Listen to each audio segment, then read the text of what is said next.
Hello, everyone. Thank you for joining.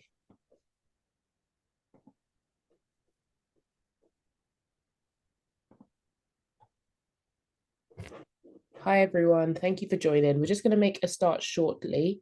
If in the meantime, whilst we're waiting for some others to join, you want to just put in the chat your name, your business name, and whereabouts you are based.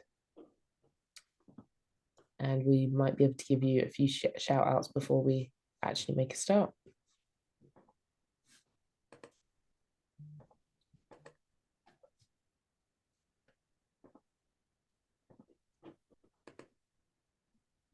We've got Simon from Birmingham in today. Hi, Simon. See who else we have in the webinar today. Please feel free to just say your name, where you're based, and your business name in the chat whilst we're waiting. We have Daniela, who is in Westchester, Pennsylvania, and she teaches yoga. Amazing. It's lovely to have someone from across the pond with us today. We have Faisal, who is in setting up a business in grooming and skincare, which is amazing.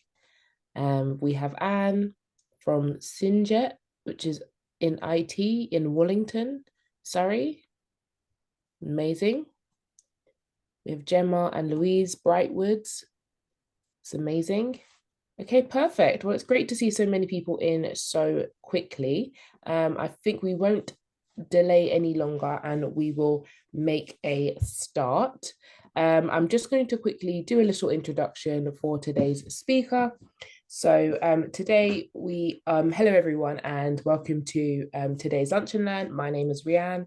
I am a program manager here at Enterprise Nation. For those of you joining the Enterprise Nation Lunch and Learn for the first time, we are a vibrant community of small businesses and business advisors that exist to shortcut your route to trusted business support. I'm pleased to introduce today's speaker, Anna Morrish.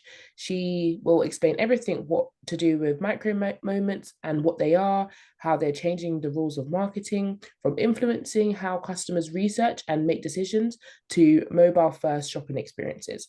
If you have any questions throughout the webinar, please post them in the Q&A facility, and we'll do our best to answer them at the end of the session. Today's webinar will be recorded and we'll send a follow-up email to you with the recording and further resources. So I'm going to hand over to Anna now so she can start her session. Fantastic. Thank you very much. So yeah, we're going to be talking about micro moment marketing. This may be a term or a phrase that you probably haven't come across, but it's something that you may actually already be covering and incorporating into your marketing. So hopefully that will give you a little bit of kind of relief there. So hopefully you'll realize actually as we go along that you are doing and implementing some of these things, and then you'll realize actually how you can kind of enhance that activity a little bit further. So what we're going to be covering today, so just as Rianne mentioned, we're looking at the different kinds of micro moments. So we're going to look at, how do we identify those micro moments that are going to be relevant for you? Also then why you should care about them, why they're important. We're also going to be looking at the opportunities that are going to help support that growth. So once we've identified them, how can we then utilize them and incorporate those into our marketing strategy? Obviously want to get some more sales at the end of this if we're going to do that. So yeah, and then we're going to look at how we can actually plan some of that activity and make the most of them overall.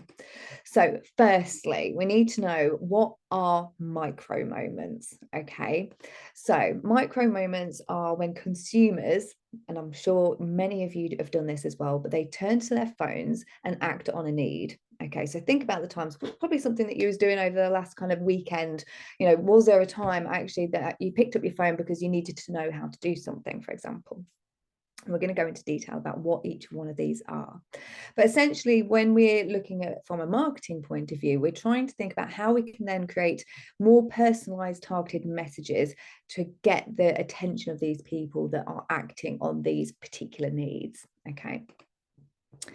So a micro moment is when someone needs to either learn something. Okay, so maybe you're doing a DIY project, for example, and you don't know how to put something together in the right way so that it lasts. Okay, it might be that you're trying to discover something. So maybe you've seen something and you want to know the actress's name in this film that you're watching, for example. It might be that you want to go somewhere. Again, you've been inspired by something and you go to that phone to try and find out a little bit more information about that area. It might be that you're doing something, so you want to do something. Oh, 1 second, my slides have stopped. It may be that you also want to watch something and also buy something. Okay, so these are how we can then define these micro moments. So they're intent-rich moments. You're intending to do something based on what it is that you're searching for.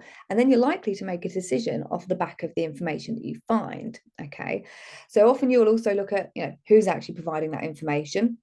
So that's something to consider as well in terms of the branding and the values that you then kind of portray with the information you're providing. Okay. And I mentioned intent-rich moments there. So everything in terms of content can also be described with some kind of intent. And usually those are either informational. So they're actually just looking for some information on something.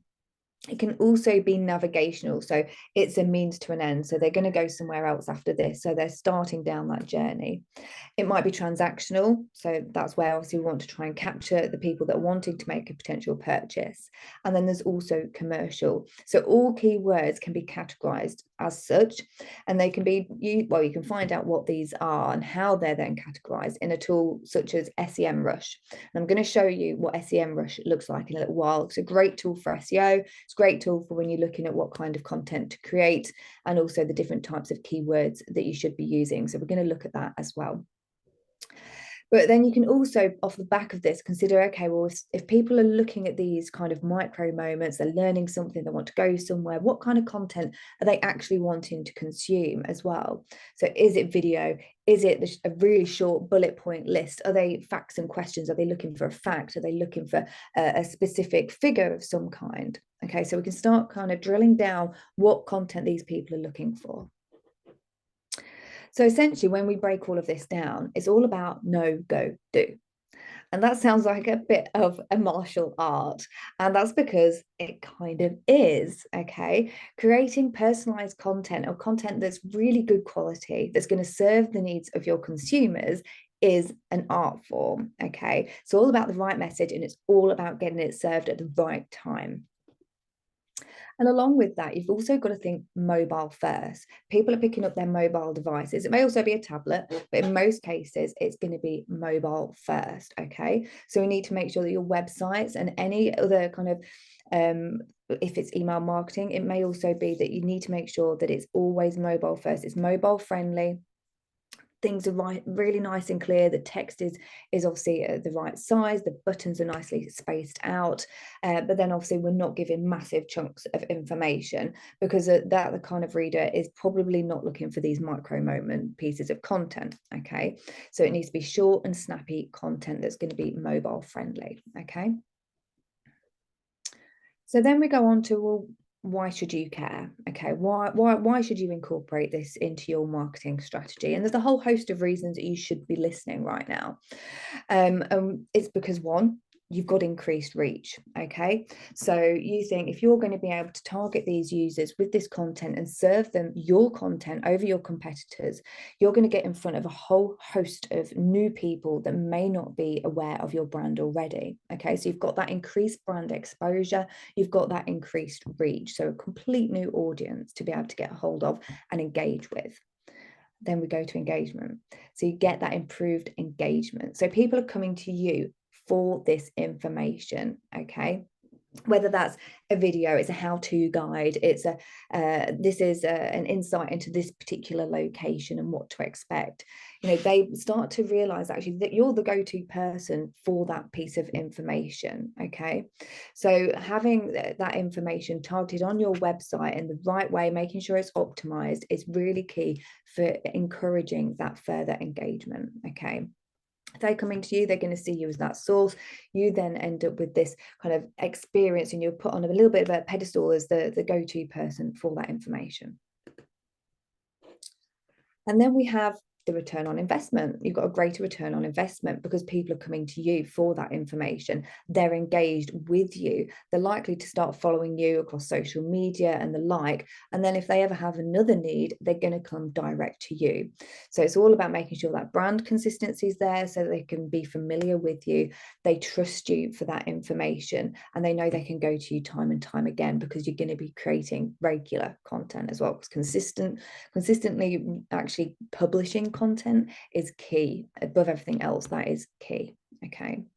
So again, I mentioned with the content that you can create, there's bullet points, there's question-based content, there's FAQs, there's short videos like Reels, for example. So things like Reels on Facebook, on Instagram, there's also TikTok, there's also YouTube, okay? And different people are going to be searching on different channels, okay? Some people, their go-to is always YouTube. Some will go on other social channels, or they might search via Google. So consider, again, where your audience is going to be searching for this information. Okay, so how can you actually use these? How can you actually find out what kind of micro moments you should be targeting, and how can you then incorporate that to create these bullet points, to create these reels? What kind of content should you actually be sharing? Okay, well, first off, we need to know which micro moments are going to relate to your business. Okay, so whether you're service-based or product-based, there is going to be micro moments that are relevant for you that people are searching for. Okay. So think if, and I'm going to use an example as we go through. So for this next example, I've used soy wax candles just because, you know, Valentine's Day is coming up. So there'll be hopefully lots of people searching for candles around this time of year. So I was thinking, okay, well, what kind of moments are people going to be searching for relating to candles? And I've gone with soy wax candles in this particular case, as if I was a soy wax candle company. Okay, so for the next tool I'm going to show you, so this is a screenshot, and I've literally searched within this tool on alsoasked.com, and I've just put in soy wax candles.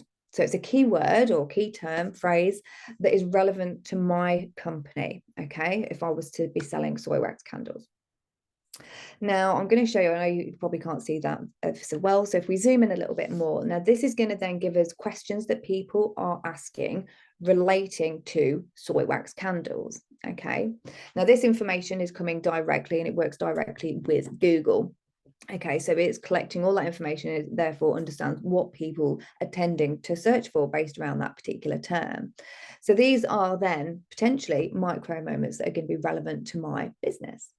So we've got here, are soy wax candles better for you? So that may become under facts and questions, and I could give a small answer that could then lead through to a blog post. So we're going to then serve two different types of people that are searching there, but the micro moment is that short snippet bit of information on the facts and questions part of the website.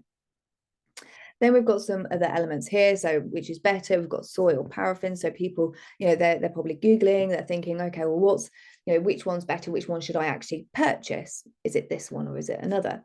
So again, we want to make sure that we've actually tackled that question. We've included that question in some content on our website.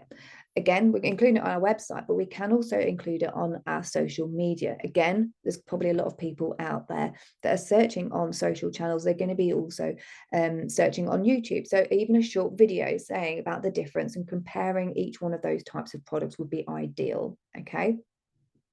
More than we're seeing more than ever with TikTok that people are using it as a search engine. So having it on TikTok and having all the right hashtags in place, soy wax candles, paraffin wax candles, all of those is going to be relevant. So think again, you know, when you're creating content, sometimes it can be really overwhelming thinking, oh gosh, I've got to create something new every single week. And actually you could create an article that then has lots of snippets of information, and then you can repurpose that to actually cover so many of these micro moments. Okay, so think about how you can structure your content, repurpose it from a blog post to social snippets and even videos. Okay, so you don't always have to reinvent the wheel, but we're covering all of these different elements where people are searching. Okay, so you're going to increase your organic search, but then you're also going to get the people that, you know, they're doing something in real time. They're actually looking for information right now. Okay. And then carrying this on through, I'm using another tool called Answer the Public. So answerthepublic.com. And I like this tool in the fact that, so when you can see this circle here, it breaks it down into who, what, how, when, where, all these different things. And you can actually click on each one of these and you can see who is currently ranking in Google for each one of these particular terms. So it can give you then a bit of inspiration of, how well are your competitors doing against you, but also what content is Google actually seeing as quite informative. Is there something that we can then do to improve on that? And then obviously we can break that down to create micro moment relevant content. Okay, so again, I'm aware that you can't necessarily see this overly well, and I will be sharing all of these slides, by the way, on SlideShare, so you will be able to download these and see these nice and clearly. But I'm going to zoom in on a section here. So here you can see we've got why, which, and we've got where at the bottom. Now, where is a very good term to try and target in terms of micro moments. So where are you going to be able to purchase something? Now, this might be online. It might be whether you've even got a physical store. So in this instance, this is where with a lot of clients, we're actually incorporating location page strategies. When I say that, we're creating location pages, but each one of those location pages are relevant to each location. So we don't want to duplicate content. If you're creating locations, they must still be relevant to that area. So making sure you've got one for your actual base of where you are. If you've got stockists or if you're working with different partners, again, include those. Also, if you've got case studies of where people have maybe used your products, again, you could include different location pages for those. So they've always got to have some kind of relevance to your business, and they've also then got to be unique. I'll give you another example. We work with a prom desk company and they only have one location. Okay, so they're based in Lincoln, in Lincolnshire. And they have people coming from all over the UK, even abroad, coming to their store. So it's a store, but it also has a bit of an experience behind it. They've got lots of Instagrammable rooms.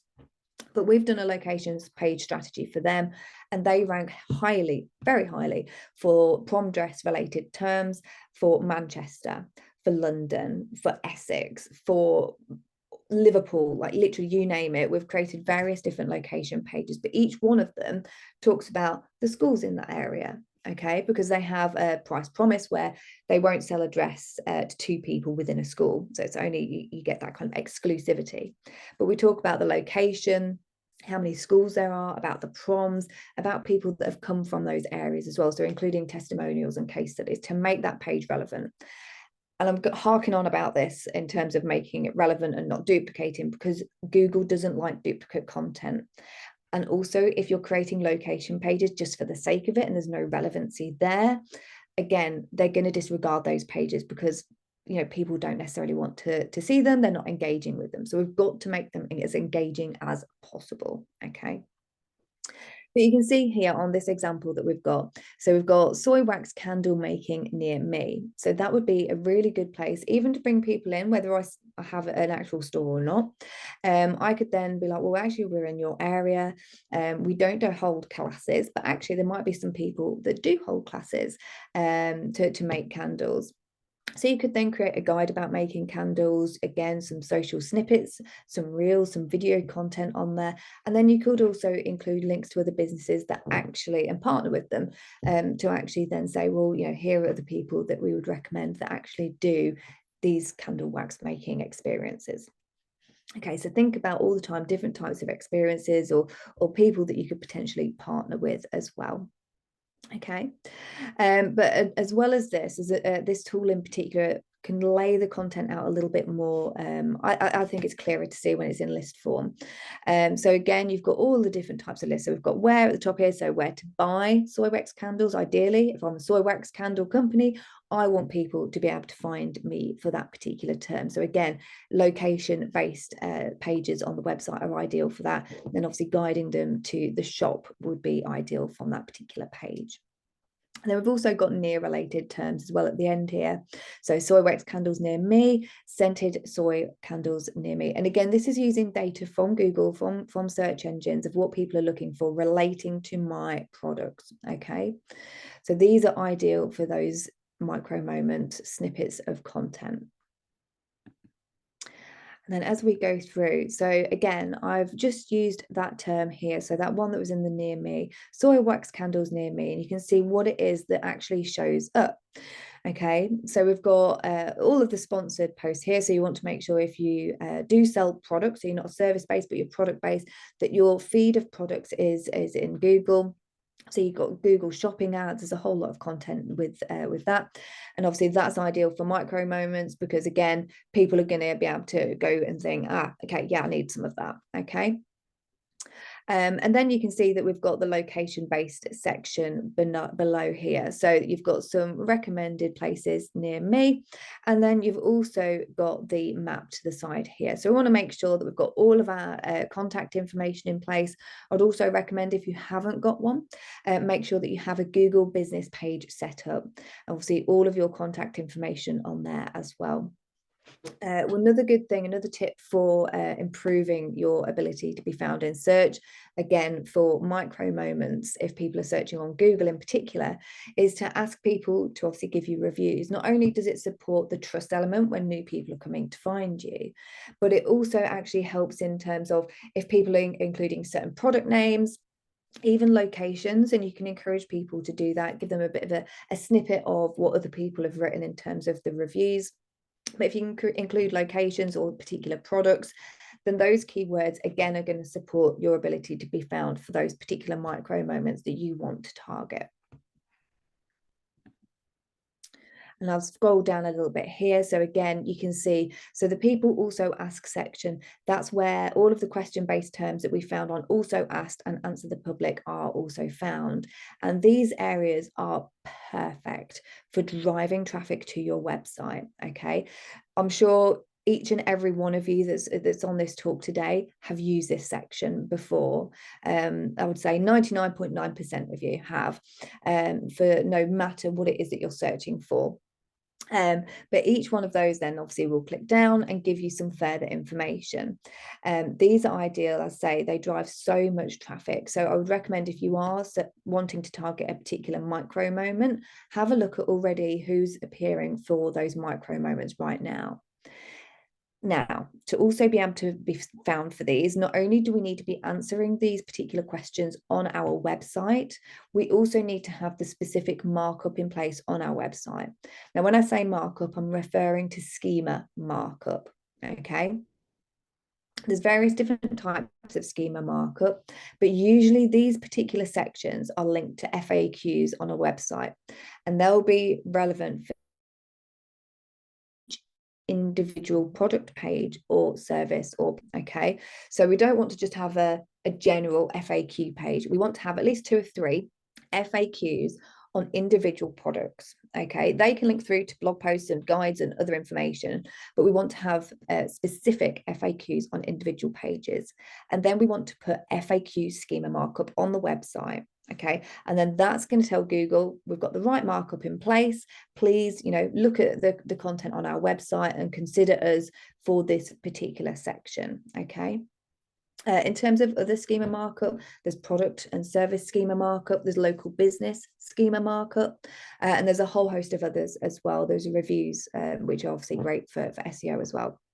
So all of those types of schema markup, if you can get them implemented on your website, are going to support any kind of micro moments and the content that you're going to be creating around that. Okay.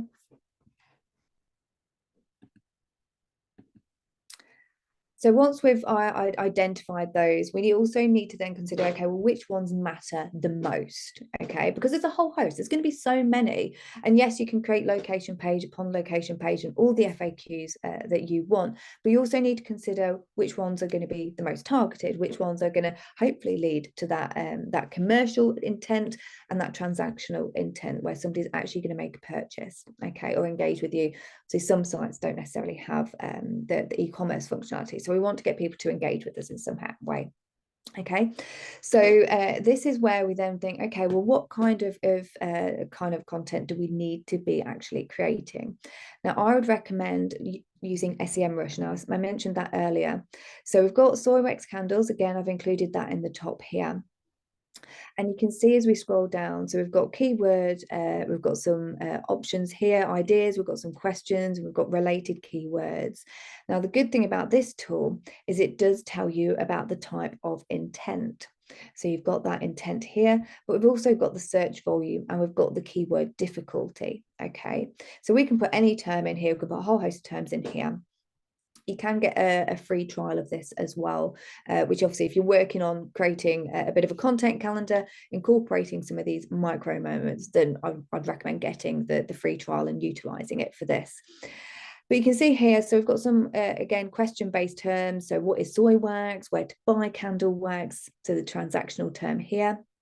We can see the volume is 70 per month. And actually that term is really easy actually to rank for. So that would be a term that I would highly recommend targeting in this instance. But even before that, we've got our soy wax candles vegan. So again, you might have somebody that's thinking, okay, they want to buy something that doesn't have any kind of animal product in it.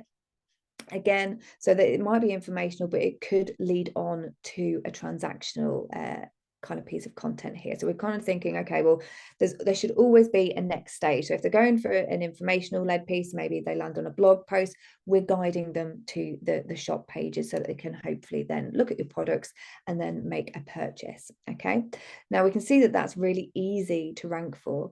So in this instance, I would recommend creating a piece of content, a blog, all about soy wax candles, the different types of soy wax candles, or different types of candles in general, and then break that down and link through to your product pages. And that's going to help with various different types of micro moments. And same with any location pages, I'd always recommend including links to your product pages, including links to about you, so people can find out about your values as well. And then we obviously need to create content. Now, I mentioned a few different types of content there. We've got FAQs, we've also got videos as well. And we can, as I say, repurpose that content for various different types of platforms, but also different learning styles. So I know for myself, I'm a very visual person. So I like a lot of visual content. I also do like to read a lot of content, but there's also people that are very logical. There's also auditory as well. So consider all of these different things within your website and your content. Make sure that it's accessible. Okay, so people can click a button and then they can listen to the content. Or it might be that it's a video that, again, might have the text written underneath it. So we want to make sure that all content is accessible, that we're repurposing it, not just for different platforms, but for different learning styles as well. And then whenever you're creating any type of content, and especially for micro moments, you want to be promoting and distributing that content. You can also create ads off of the back of it. So things like retargeting, if you're getting people coming to you with a need, setting up retargeting ads is a really, I would say, not necessarily cheap. It's a cheaper way than running paid ads. But it's a cheaper way of bringing people back. So, people that have actually been on your website, you serve them an ad, they're already familiar with your brand. They know that you've given them information and support when they was looking for other things that they needed. So they're more likely to come back to you and make a purchase. And if you're setting, or if you're creating content, you're getting organic traffic. And even if you're running ads already, if you're not running retargeting right now, you're missing a trick. Okay, so whatever you're doing, I'd always look at making sure that you've got retargeting set up, as long as you've got the right amount of traffic available to do that. And keep doing it. Okay, consistency is key. And yes, you're not going to be able to cover all of these micro moments all straight away. It is going to be something to build on, but also to monitor as well, as needs and trends do change. So just keep reviewing what you're doing, keep publishing, and keep promoting. So hopefully I've given you a little bit of food for thought. So does anybody have any questions?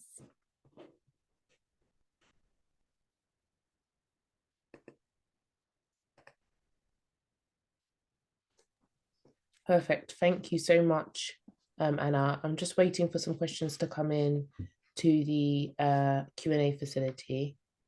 I don't think we've got many in the chat, but I have shared all the links in the chat for the various websites that Anna has mentioned. So SEMrush, arcs.com, and Answer the Public. So they're all in there. We have had a question from James, who's asked, any tips on getting started with Shima?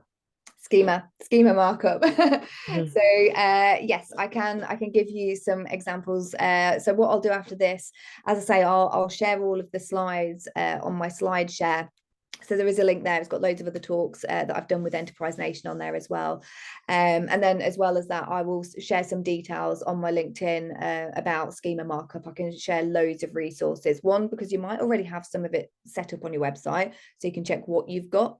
And then, yeah, I can share you various different resources to be able to implement the different types of schema, because there's hundreds, but obviously you want to make sure that they're most relevant for you. But yeah, I will share that. So connect with me on LinkedIn, connect with me on Enterprise Nation as well. So if you can tell me a little bit about your business, it's always useful, because then I can recommend the right type of schema. But yeah, send that over and I can obviously point in the right direction. Perfect. One other question we've got in is someone has asked, what is your view on using AI to help you generate your content? Ooh, don't do it. Don't do it. Mhm. Create your own unique content. And if you want to create snippets for micro moments, ask it to then do that. Okay. So you want to create your own unique content first. So I was literally even speaking to somebody on Friday who said, oh, I've been, really quite active with using AI for content generation. But and then I was like, was it around September? She said, yeah. And it was found that actually by creating that content, her search visibility had actually taken a hit. And that is very common. So people that are in the marketing industry, there's so many people I know that have run various different tests just using AI generated content.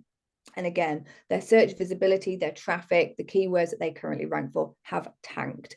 Now they've done this as a test to obviously see how Google's looking at all of this. Google's smart. It knows if you're using historical information, it wants people to be creating new content, new insights, and new views. So I'd highly recommend, yeah, unique content. But if you want to create those little snippets, use it to then feed it your content and say, okay, this is my content. Can you give me X, Y, and Z? That's fine. I think we'll sneak in one more. We just got about one more minute left. So Amanda has asked if you have literally just started, which is the best place slash channel or area to focus your intention on getting yourself out there, as it can feel like you are shouting into a void. Yes, it can. It's difficult.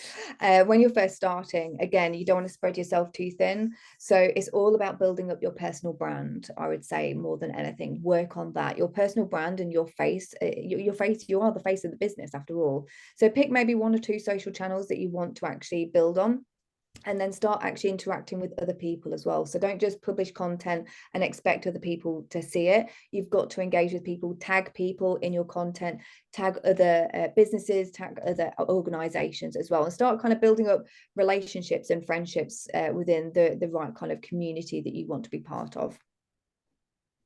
Perfect. Thank you so much, Anna, for joining us for today's lunch and learn. It's been absolutely lovely chatting to you, and a big thank you to all the lovely attendees for joining us today. We'll be sharing the recording and further resources in a follow-up email later on this afternoon. So feel free to connect with Anna. I've shared a link in the chat where you can connect with her, or you can find out more about Quibble also. But thank you all for joining, and we'll see you on the next lunch and learn. Bye bye. Thank you.